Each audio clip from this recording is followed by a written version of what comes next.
السلام عليكم ورحمة الله.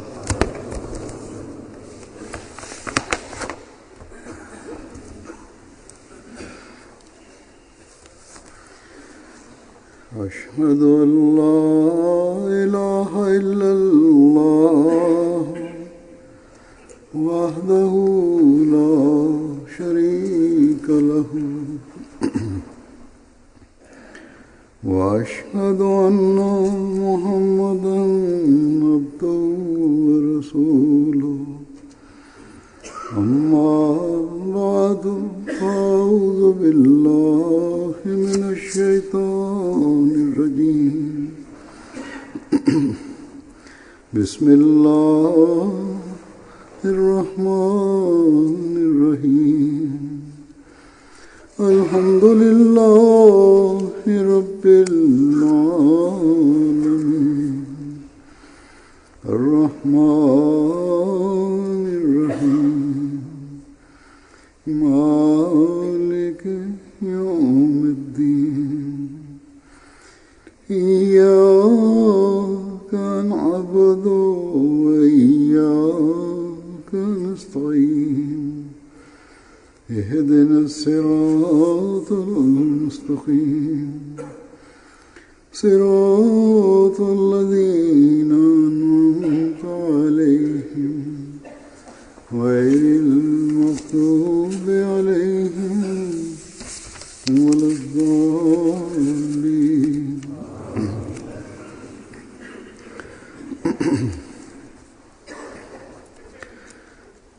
Бисмиллахир-рахманир-рахим.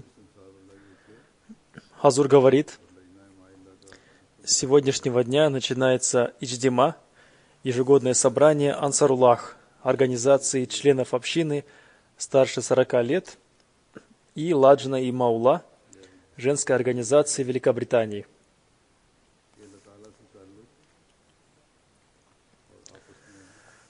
Дух наших собраний должен быть таким, и мы должны стремиться к тому, чтобы они укрепляли нашу связь с Аллахом и увеличивались в любви и братстве между собой. Религиозные программы и конкурсы должны иметь такой дух, чтобы они учили нас чему-то, и затем мы делали это частью своей жизни. Для того, чтобы выполнять обязанности перед Аллахом и обязанности по отношению к людям, надо иметь хорошее здоровье, поэтому проводятся также и спортивные соревнования. Надо учитывать тот факт, что у Ансаруллах, членов общины старше 40 лет, нет здоровья, чтобы участвовать в спортивных соревнованиях. И у женщин старше 22-23 лет нет особого интереса к спортивным соревнованиям. Так что цель спортивных соревнований состоит в том, чтобы мы обратили внимание на свое физическое здоровье. И не только участники этих соревнований, но и другие люди тоже должны обратить внимание на свое физическое здоровье. Ежедневно ходить пешком или, по крайней мере, делать легкую зарядку и посредством этого делать себя активным.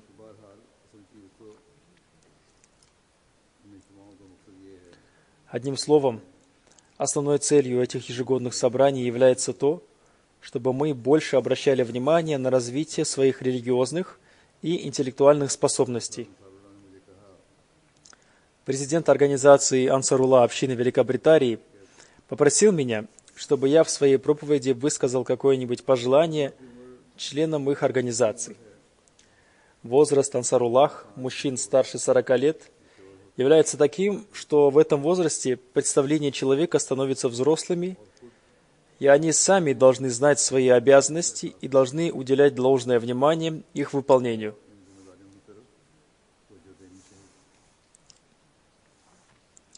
Их возраста старше 40 лет и название их организации Ансаруллах, помощники Аллаха, достаточно для того, чтобы каждый мусульманин Ахмади, достигший возраста старше 40 лет, уделял должное внимание своим обязанностям.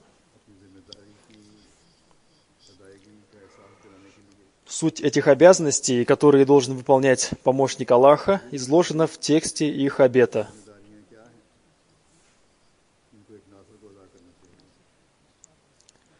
Во-первых, каждый ансаруллах всей душой должен стараться укрепиться в истинности Ахмадията.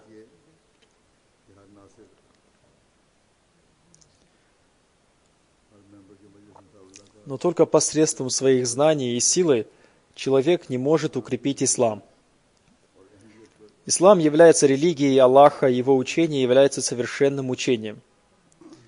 Да, он должен установить прочную связь с этим учением, чтобы он стал прочной частью совершенной религии, и это невозможно без установления отношений с Аллахом. Каждый мусульманин Ахмади должен приложить для этого свои собственные усилия. И ансаруллах должны показать в этом самый высокий уровень.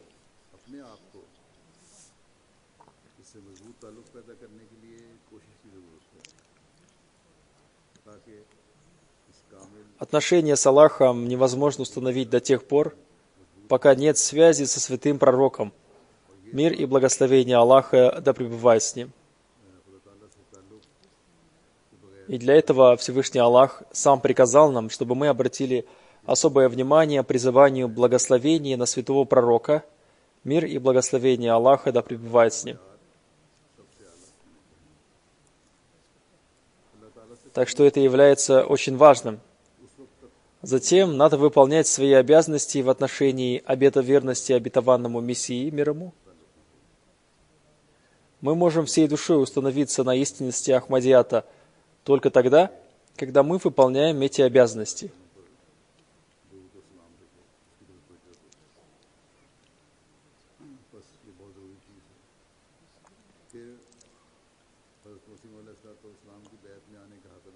В настоящее время для завершения распространения ислама Всевышний Аллах ниспослал обетованного Мессию, мир ему. Доказательством нашего утверждения в Ахмадияте всей душой является наше участие в распространении ислама. В этом случае мы доказываем, что мы являемся ансаруллах, помощниками Аллаха. Так что это участие в распространении ислама является одной из наших обязанностей.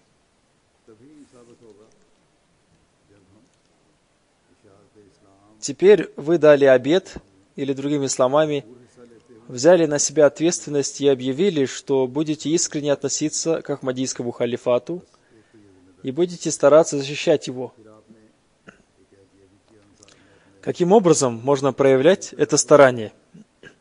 Это старание вы можете проявлять только тогда, когда вы станете помощниками в развитии деятельности и программ Ахмадийского халифата. И это возможно только тогда, когда ансары, помощники Аллаха, будут прислушиваться к словам халифа времени.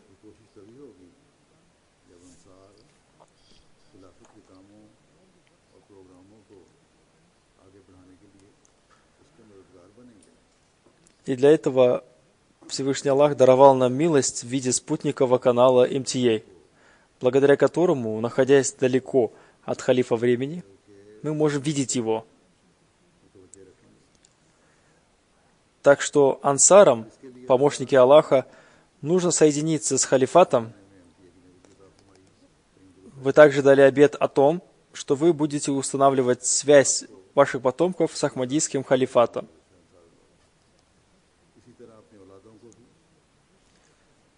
Помимо других воспитательных программ, устанавливайте связь своих потомков с Ахмадийским халифатом посредством МТА, чтобы поколение за поколением устанавливалась и продолжалась цепочка искренности.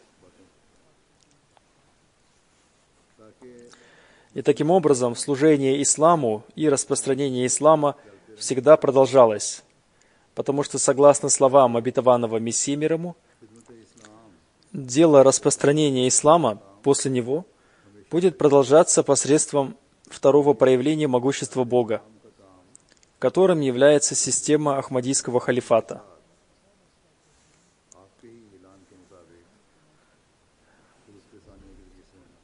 Так что для этого обращайте должное внимание всем обещаниям совершать пожертвования, которые вы сделали.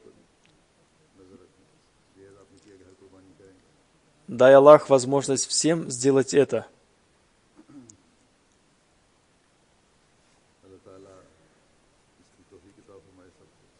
Также, как я сказал, состоится собрание Ладжна-и-Маула, женской организации общины.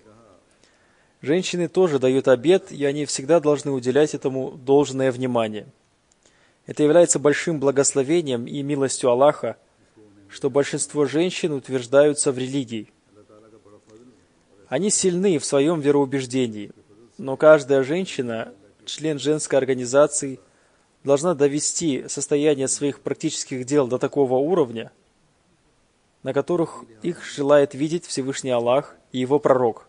Мир и благословение Аллаха да пребывает с ним.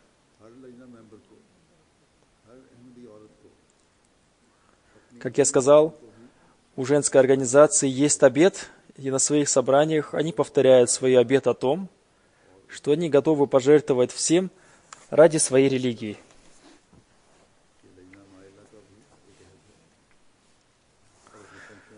Первым пожертвованием, которое требует религия, является то, чтобы вы, оставив все свои мирские желания, привели состояние своих практических дел в соответствии с учением религии.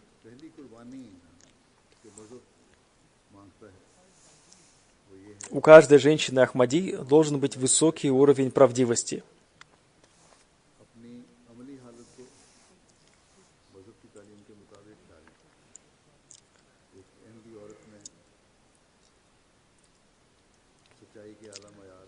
Затем есть повеление, относящееся к женщинам, согласно которому они должны действовать. Женщины должны защищать свою честь и уважение. Те повеления, которые Всевышний Аллах дал относительно соблюдения хиджаба, имеют большую важность. Если у какой-то ахмадийской женщины есть в этом слабость, то она на практике не выполняет свой обет. Так что ни боязнь перед обществом, ни мирские желания не должны отдалять ахмадийскую женщину от религиозного учения. Состояние практических дел каждой ахмадийской женщины должно соответствовать учению, которое им дал Всевышний Аллах. Затем есть обет о том, что они всегда будут придерживаться правдивости. Каждый должен обращать внимание на свой уровень правдивости и придерживаемся ли мы истинного духа правдивости или нет. Также есть обет о воспитании детей, и мы должны стараться выполнять этот обет должным образом, чтобы они были тесно связаны с религией. Самым лучшим местом для воспитания детей является место рядом с матерью. Так что матери должны прилагать для этого необходимые усилия. Если все наши женщины будут выполнять эту обязанность, а в одном месте второй халиф обетованного Мессии, да будет доволен им Аллах, сказал, что даже если 50% женщин будут воспитывать своих потомков должным образом, то они станут гарантией того, что их потомки будут связаны с религией, и эти матери установят их связь с Аллахом. Таким образом, создание в детях сильного чувства жертвенности ради своего народа и страны тоже является делом матери. И это тоже является частью вашего обета.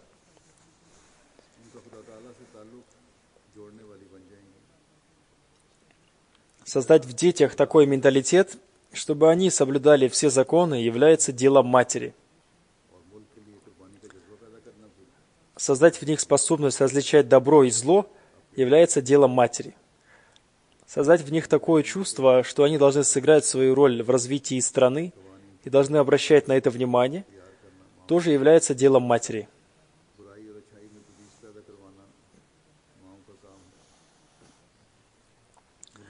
Установить связь детей с Ахмадийским халифатом и прилагать усилия для этого является делом и отцов, и матерей. Так что каждая мать должна понимать эту важную обязанность. Дай Аллах возможность всем матерям сделать это.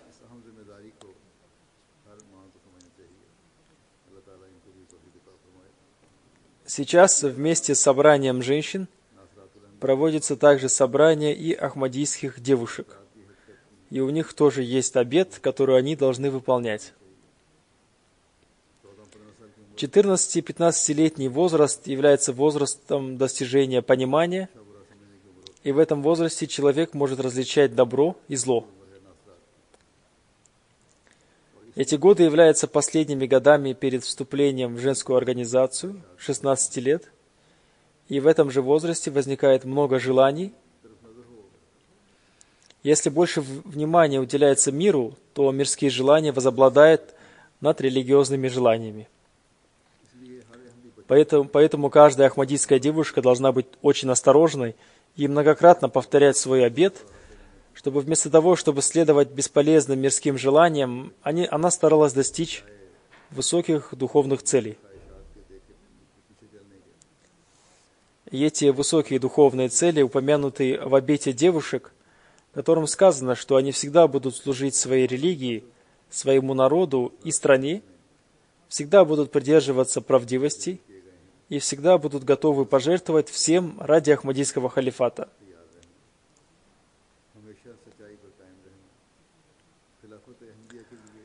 Так что если все ахмадийские девушки сделают этот обет частью своей жизни, то, с одной стороны, они будут защищать свои жизни, а также они будут защищать жизни будущих поколений и установят их связь с Ахмадийским халифатом. Дай Аллах им возможность сделать это. И да благословит Аллах все эти собрания, которые сейчас проходят. После этих немногих слов об этих собраниях я хочу рассказать об одном дорогом человеке, который недавно покинул нас. Несколько недель назад, в результате несчастного случая, один наш дорогой человек покинул нас. А несколько дней назад еще один дорогой наш студент Джамия, Ахмадийского университета, который был молодым и почти завершил свою учебу в Ахмадийском университете, покинул после скоротечного заболевания. Инна лилляхи ва инна иляхи раджиун. Имя человека, о котором я сейчас говорю, Масхар Ахсан. Он не успел сдать последний экзамен на последнем курсе из-за своей болезни, но он прожил свою жизнь как миссионер и воспитатель, независимо от того, сдал он этот экзамен или нет. Всевышний Аллах создал в нем сильное чувство служения и религии. В нем было сильное чувство относительно того, каким образом можно улучшить свою нравственность и состояние своих практических дел в соответствии с повелениями Всевышнего Аллаха. И что нужно для этого сделать? Каждый человек, который приходит в этот мир, когда-то покидает его. Но счастливыми являются те люди, которые стараются прожить свою жизнь, стремясь к довольству Всевышнего Аллаха и преуспевают в этом. Об этом дорогом нам человеке пишут мне студенты Ахмадийского университета в Великобритании, его друзья и преподаватели. И это не просто формальные слова, написанные только потому, что человек умер, и поэтому надо хорошо написать о нем. Я лично знаю, что он был примером искренности, преданности и совершения хороших дел. Да возвысит его Аллах степенями в раю. Покинувший нас Масхар Ахсан был единственным сыном своих родителей, и он оставил 2 сестер. Родители проявили терпение и показали прекрасный пример довольствования решением Аллаха. Да вознаградит их за это Аллах и увеличит их терпение. Дай Аллах всем им спокойствие и терпение от себя. Хазрат, обетованный Мессией мир ему, в одном месте изрекает: помните, нет никакого исцеляющего средства от ран и страданий, приносящие спокойствие и умиротворение, подобное упованию на Всевышнего Аллаха. Так что всегда надо уповать на Всевышнего Аллаха. Дорогой, покинувший нас Масхар Ахсан, покинул этот мир, увещевая о терпении и мужестве. В связи с этим человек испытывает боль и грусть, и это является естественными чувствами. И самую большую боль испытывают родители, сестры и братья. Но мы можем превратить эту боль и грусть в молитву. И таким образом можем сделать эту молитву средством повышения статуса покинувшего нас, и также средством обретения терпения и спокойствия.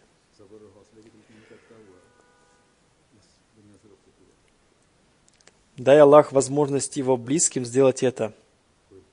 Сейчас я немного расскажу о нем.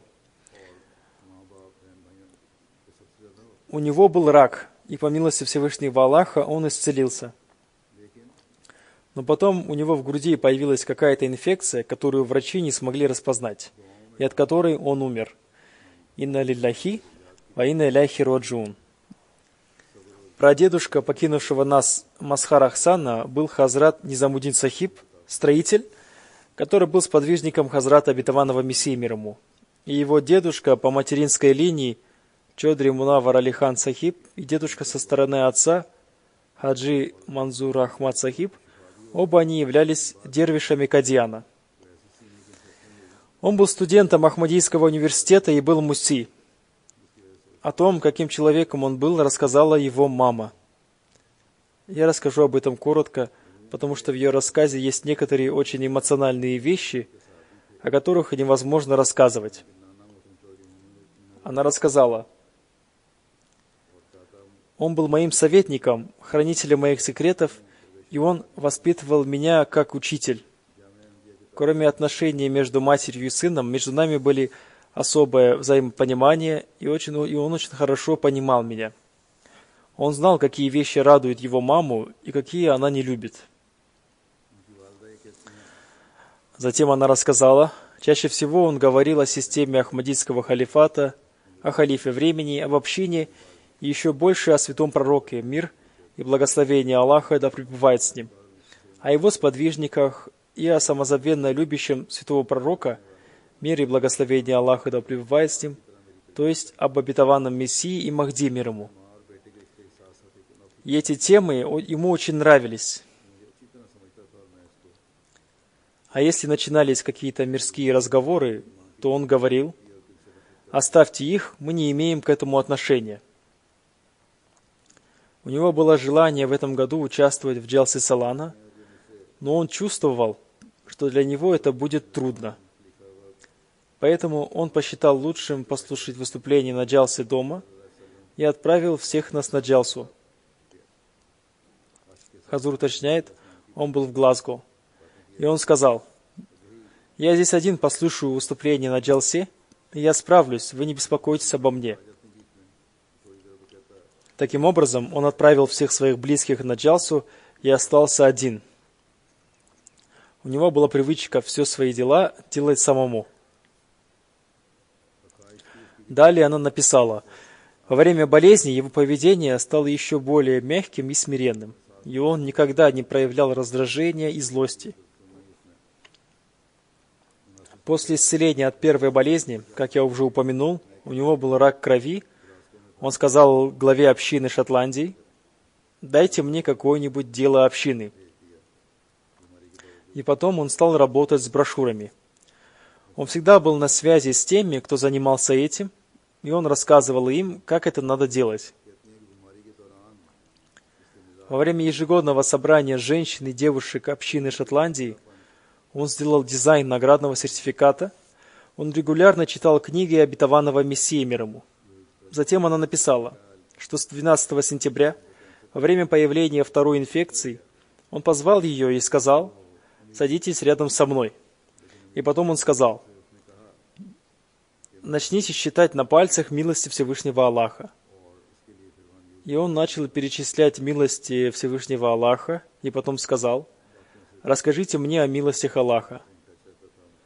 Она сказала, что милости Аллаха так много, что их невозможно сосчитать.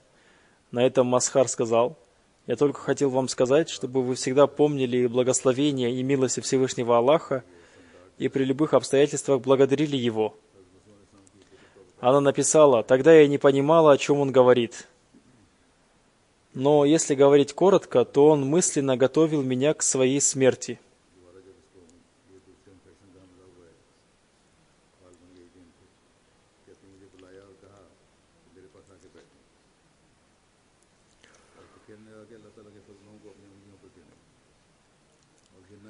Она также написала: когда гости Табшира приезжали в Шотландию, главой последней делегации был Раджа Бурхан Ахмад Сахиб. Он встретился с Мазхаром и порадовался, что его здоровье улучшилось. Я сказал ему: Мураби Сахиб, Мазхар очень сильно желает служить общине и постоянно планирует, каким образом он может работать в общине. И что когда он станет миссионером, он будет работать так-то и так-то. В октябре 2015 года, когда ему поставили диагноз рак, он сказал своей сестре: «Расскажите об этом маме очень осторожно. Я не могу видеть ее плачущей».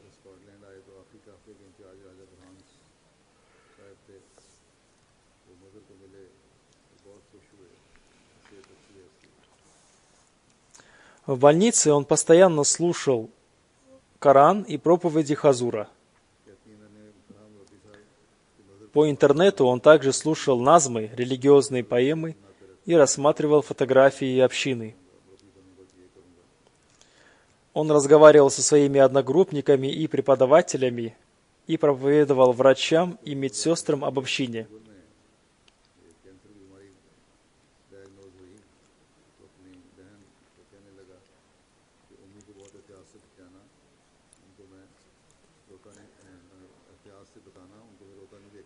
Лечебные процедуры он всегда проходил сидя. Он рассказывал врачам о симпозиуме мира и Джалсе Салане, проводимых общиной, и о других мероприятиях общины. В собрании миссионеров, которое проходило в этом году после Джалсы, принимали участие его одногруппники. Он написал им: «Поскольку я не могу принять участие в собрании, запишите для меня самые важные вопросы, которые будут рассматриваться на собрании, и сообщите мне о них, чтобы я сделал их частью своей жизни».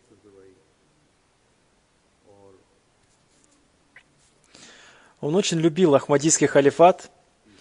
Его мама рассказала, когда он узнал о внезапной смерти дорогого Раза, недавно трагически погибшего студента Ахмадийского университета, я впервые в жизни увидела его так плачущим.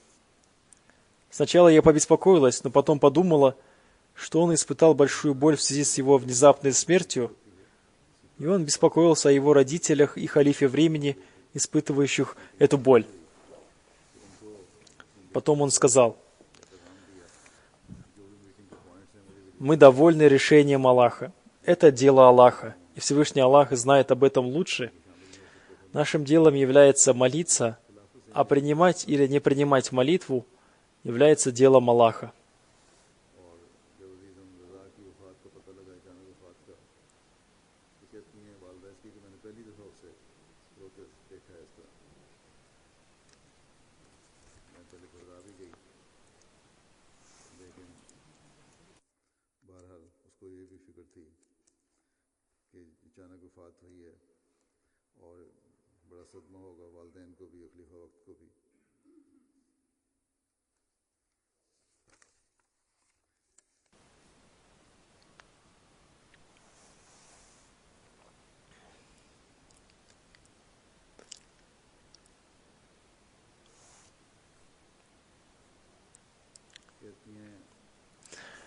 Она написала: даже в то время, когда он покидал этот мир, он воспитывал нас. Утром 13 сентября, в день Ида, праздника, у Мазхара был сильный кашель. И он попросил меня приготовить ему крепкий чай. Он лежал на кровати, и, прикоснувшись к его лбу, я почувствовала, что у него высокая температура. Я вызвала скорую помощь. А когда его увозили, он сказал: «Идите и примите участие в праздничной молитве. Меня сопровождать не надо. Я позвоню вам потом и послушаю проповедь Ида, праздничную проповедь, по телефону». Даже находясь в этом состоянии, он помнил обо всем этом. Он скончался рано утром.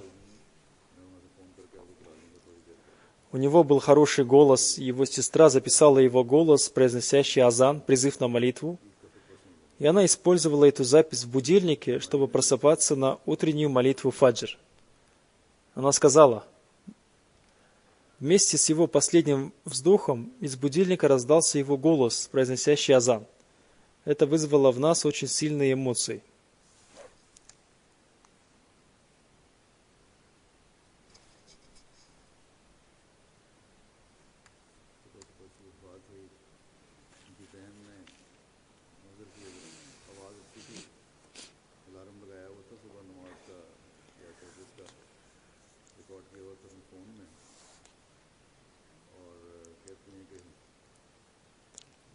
Одним словом, таково было предопределение Аллаха. Его мама написала о нем очень много, а его сестра рассказала, когда он узнал о том, что болен раком, он сказал: «Я могу выдержать все, кроме слез мамы, поэтому расскажи ей об этом очень осторожно».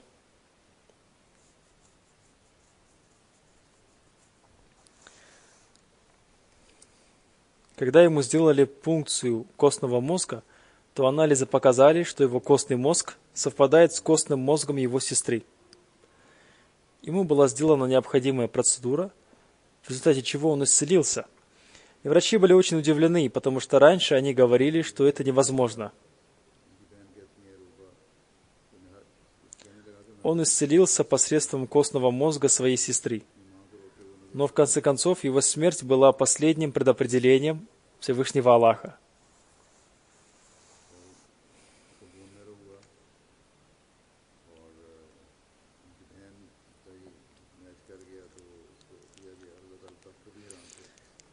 Во время процедур химиотерапии он проповедовал врачам.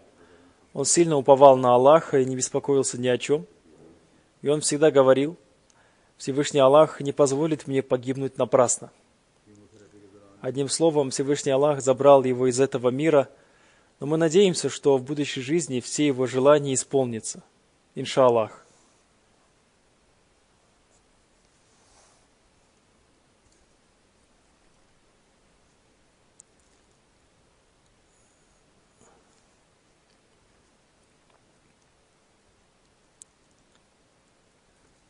Доктор Хафиз Сахиб рассказал: после того, как врачи поставили ему диагноз рак, я приезжал к нему и увидел в нем человека, сильно уповающего на Аллаха.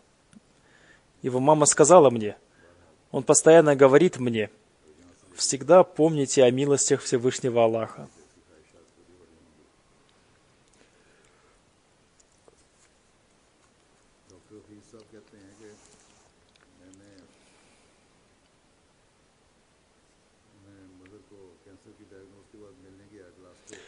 Уважаемая Биназир Рафе Сахиба рассказала: я из Шри-Ланки, и у нас очень близкие отношения с мамой Масхара и ее дочерью. Когда Масхару поставили диагноз рак, мы еще больше сблизились. Когда мы приезжали в больницу и встретились с ним, он был очень спокойным и терпеливым и рассказал нам о своей болезни. Когда он вылечился, он участвовал в 5-километровом пешем благотворительном походе в Глазго. И он сказал: это было очень легко, и для меня это не составило никакого труда. Хотя недавно он долго болел и проходил химиотерапию, которая является болезненной процедурой.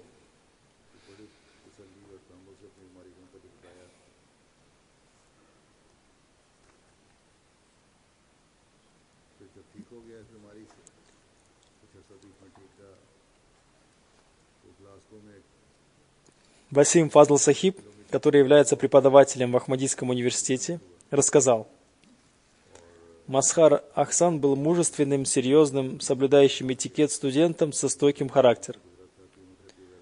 Дорогой Масхар считался одним из тех студентов, которые относятся к учебе с ответственностью, искренностью, большим вниманием, любовью и трудолюбием. Он был очень хорош в административных делах. Уже несколько лет он служил в администрации общежития в качестве префекта. Однажды, когда мы хотели поручить ему одну важную работу, кто-то спросил у него: «Вы можете это сделать?»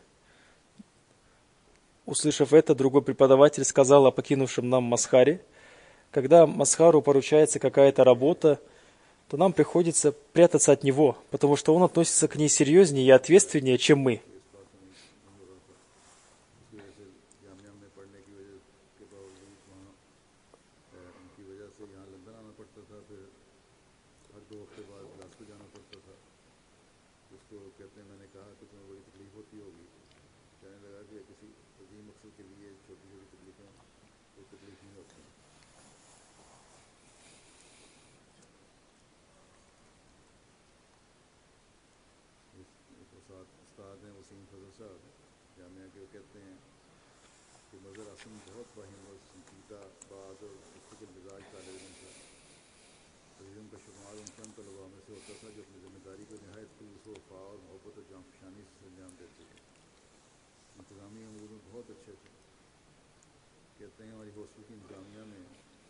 О том, какими способностями он обладал в административных делах и насколько искренне он работал, можно понять из следующего примера.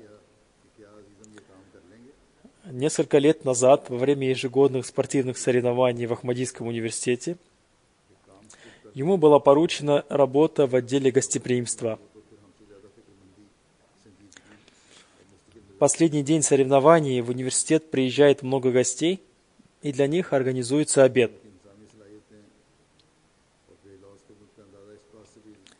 Покинувший нас, наш дорогой Мазгар, всю эту ночь не спал, участвуя в работе, и ни минуты не отдыхал.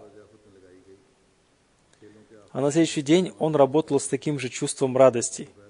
После этого мероприятия он составил детальный и совершенный отчет, который до сих пор хранится у администрации, и он помогает нам улучшить нашу работу.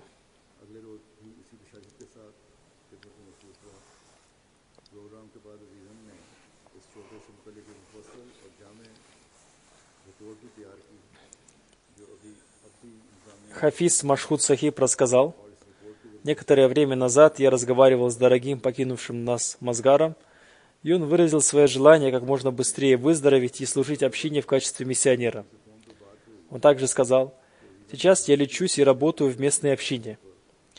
Также он рассказал о том, что он участвовал в 5-километровом пешем благотворительном походе, и я об этом уже упомянул. Малик Акрам Сахиб, который был миссионером в Шотландии, написал мне: когда семья Мазгара Ахсана приехала из Дубая в Глазго, я был миссионером в Шотландии. В тот день, когда они приехали, в мечети прошло одно мероприятие, в котором приняла участие эта семья. Я видел, что после того, как он поздоровался, он сразу пошел на кухню и с большим желанием и трудолюбием начал работать с командой на кухне. С первого же дня, как он поступил в Ахмадийский университет, он всегда служил в мечети и общине. Он мало говорил, но и снаружи, и внутри он был чист. Он никогда не тратил время на лишние разговоры и знал, как правильно использовать время. Он был близок ко мне, поскольку я был местным миссионером, и я видел его близко. Он обладал высокой нравственностью, говорил тихо и мягко. Когда он разговаривал с людьми, он говорил с уважением. Он уважал всех. У него было сильное желание, чтобы было принято его посвящение, и он смог учиться в Ахмадийском университете и служить религии в качестве миссионера. Когда он поступил в Ахмадийский университет, он был так рад, словно он получил все милости этого мира. Он был полностью погружен в любовь к Ахмадийскому халифату.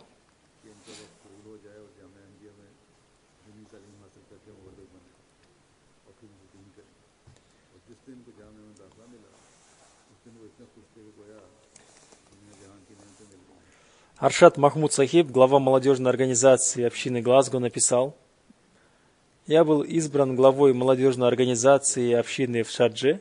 Хазур поясняет: раньше он был в Шардже вместе с Асгар Ахсаном. Далее он пишет: «Я видел, что во время пребывания в Шардже он активно участвовал в программах общины, собраниях, религиозных и спортивных соревнованиях. Поскольку мы были организаторами соревнований, которые проходили далеко от города, поэтому нам приходилось приезжать туда задолго до их начала и выполнять все необходимые работы, осуществляя добровольное служение. Несмотря на свой юный возраст, он участвовал в добровольном служении.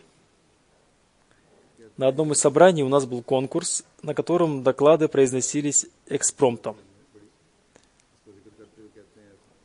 Темы были сложными, это было трудно, и он не готовился к этому заранее, но, несмотря на это, он принял в нем участие. Когда Мазгар начал свой доклад, молодые участники стали смеяться, но Мазгар продолжал произносить свой доклад, несмотря на это. И потом он сказал: «Если я буду стесняться, то это не принесет пользы. А если я не буду обращать внимание на смех людей, то таким образом я избавлюсь от стеснения. И потом он сказал, на таких соревнованиях молодым следует вести себя серьезнее. Он не обращал внимания на смех людей и продолжал произносить свой доклад так, как он мог. И он считал, что таким образом он сможет избавиться от своего стеснения. Один наш студент из Гамбии, который в прошлом году стал миссионером по имени Абдурахман Чау, рассказал: в Ахмадийском университете мы много времени провели вместе с Мазгаром. После окончания университета мы общались с ним по WhatsApp. И я представлю вашему вниманию некоторые его сообщения, которые он прислал мне после того, как он заболел. Одно из них было следующим. Сейчас я прохожу через испытание болезнью, но в действительности Всевышний Аллах оказал мне много милостей. И я должен больше благодарить за это Аллаха. И поэтому я не ощущаю никакой трудности от прохождения через это испытание болезнью. Еще одно его сообщение. Я не думаю о своей болезни, а думаю о своей цели. И она состоит в том, каким образом я смогу лучше всего служить общине. Один из его одногруппников, который уже стал миссионером по имени шейх Самар, рассказал: он всегда был улыбающимся и делал людей радостными. Он ко всем относился прекрасно, словно он является его единственным другом.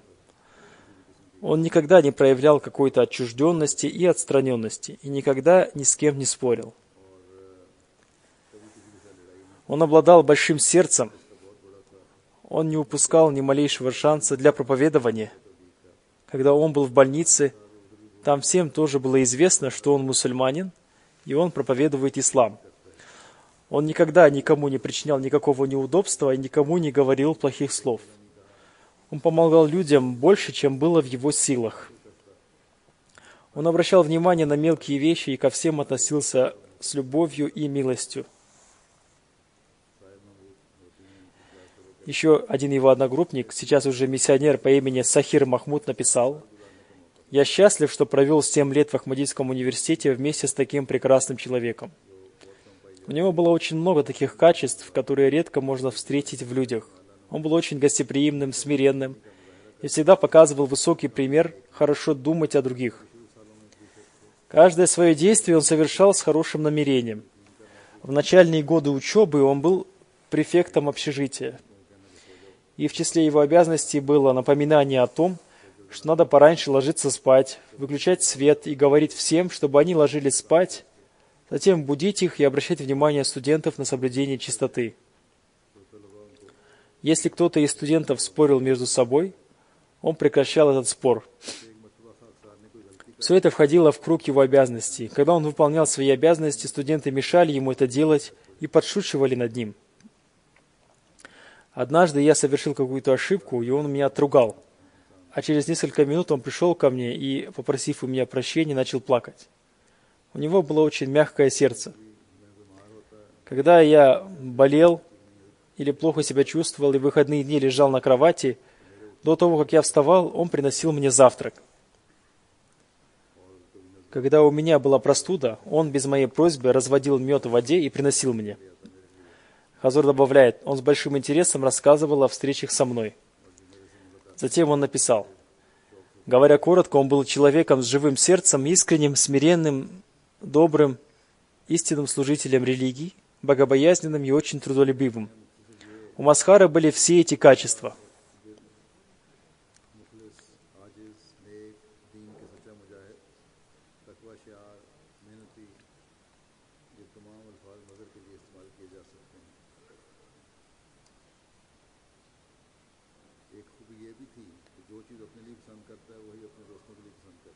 Еще одним его хорошим качеством было то, что для других ему нравилось то, что нравилось для себя.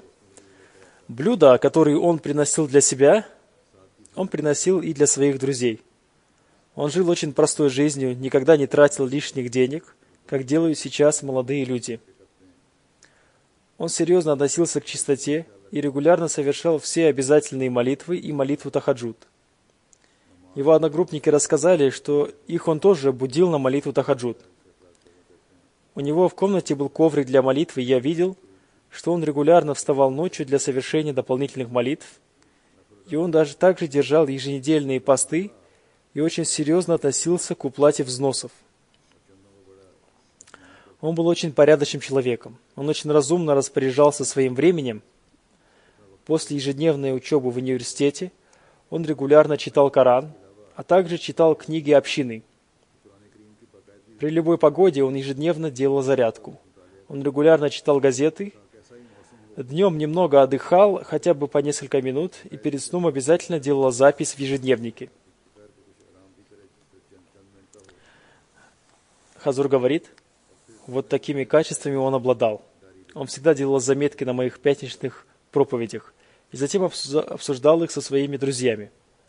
Далее он написал, он был искренне любящим Ахмадийский халифат и общину и никогда не мог слышать ни одного плохого слова о халифе времени и системе общины. Он всегда участвовал во всех движениях общины и обращал на это внимание других. Он всегда считал себя послом халифа времени. Хазур комментирует, и он, несомненно, был из их числа. Затем он пишет, он часто говорил, что он готов пожертвовать своей жизнью ради Ахмадийского халифата. И он не просто произносил эти слова, это действительно было так. Его друзья рассказали, что после того, как ему поставили диагноз рак, он поддержал нас и сказал, не волнуйтесь и поклоняйтесь Аллаху. Его вера в Аллаха и упование на Него были на очень высоком уровне. Он принимал свою болезнь как испытание от Аллаха. И в связи с этим он никогда не выражал беспокойства и не приносил никому неудобств. Еще один его друг по имени Шарджиль пишет, он обладал прекрасными нравственными качествами и был нашим любимым другом. У него было много хороших качеств, он был заботливым, он действительно понимал истинный статус Ахмадийского халифата, у него был высокий уровень упования на Аллаха, он всегда был готов пожертвовать всем ради общины, он был страстно любящим общину, никогда и никому не приносил вреда и боли, и всегда улыбался. Сколько бы ни пытались вывести его из себя, он никогда не злился. Он всегда отдалялся от бессмысленных разговоров, и я никогда не видел, чтобы он говорил о ком-то плохо. Он всегда выполнял свою работу с терпением, стойкостью, трудолюбием, с постоянством и с чувством ответственности. Он никогда не считал никакую работу незначительной. Он помог всем.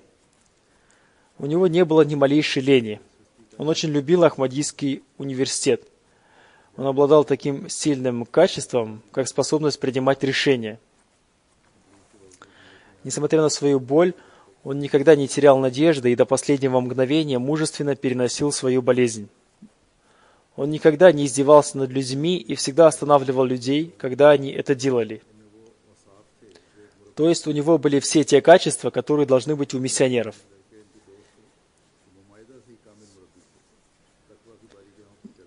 Его друзья сказали, он был миссионером с первого курса и следовал по тонким путям богобоязненности. Он обращал внимание на мелкие вещи. Его электробритва была шумной, и он брился тогда, когда все спали. В нем не было ничего искусственного. Каким он был внутри, таким же он был и снаружи. Его действия соответствовали его словам. Он следовал всем повелениям Корана. Он делал очень хорошие заметки. Он регулярно делал заметки на переводе Корана, и по этой причине он очень хорошо знал перевод Корана. Один студент Ахмадийского университета, который уже стал миссионером по имени Афак, до того, как он поступил в Ахмадийский университет в Великобритании, он учился в Ахмадийском университете в Пакистане, и когда его родители приехали сюда, в Великобританию, он тоже приехал сюда учиться в Ахмадийском университете. Он рассказал, когда я пришел в университет, студенты пришли, чтобы встретиться со мной. Масхар тоже пришел, но через 2-3 минуты он ушел и, вернувшись с подушкой и постельным бельем, сказал, «Ты не взял этих вещей с собой, они тебе понадобятся, эти вещи, и я даю тебе их». Все студенты нашего курса 3 месяца назад ездили в Шотландию, чтобы встретиться с покинувшим нас Масгаром. Он был очень рад этому. Когда мы пришли к нему домой, он организовал для нас обед, и он настоял на том, чтобы мы обязательно что-нибудь поели. Одним словом, он был очень благородным человеком и человеком с душой, посвятившего свою жизнь служению религии. И несмотря на то, что он умер очень рано, в возрасте 26 лет, где бы он не имел возможность воспитывать друзей, он воспитывал их, и где бы он не имел возможность проповедовать, он проповедовал и проповедовал достойным образом. И даже в последние мгновения своей жизни он написал что-то, чтобы это могли прочитать врачи и медсестры.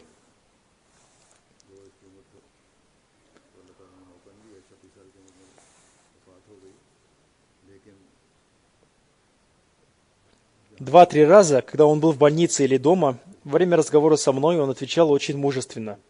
И один раз его мама сказала, из-за лекарства у него во рту появилась опухоль, но он об этом никому не сказал.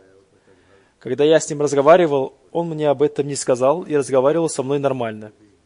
Ему сказали отдыхать, но мне он с большой искренностью и большим чувством преданности сказал, я не буду отдыхать, сейчас я не ощущаю никакой боли из-за этой опухоли. Потом Всевышний Аллах оказал ему свою милость и исцелил его от этой опухоли. Таким образом, он был очень преданным и тем ахмадийским юношей, который понимает цель своей жизни.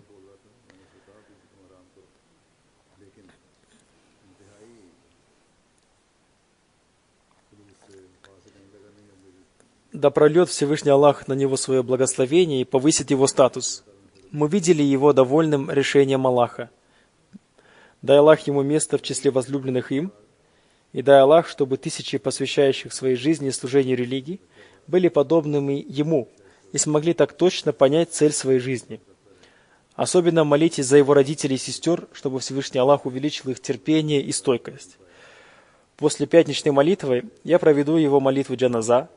Для этого я спущусь вниз, а вы все выравниваете здесь ряды для совершения молитвы.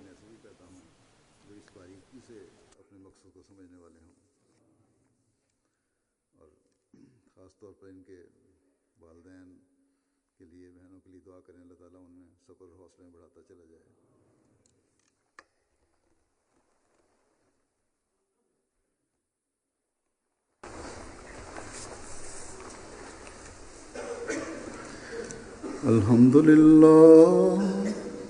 لله نحمده ونستعينه ونستغفره ونؤمن به ونتوكل عليه ونعوذ بالله من شرور أنفسنا ومن سيئات أعمالنا من يهده الله فلا مضل له ومن يضلل فلا هادي له ونشهد أن لا إله إلا الله ونشهد أن محمدا عبده ورسوله.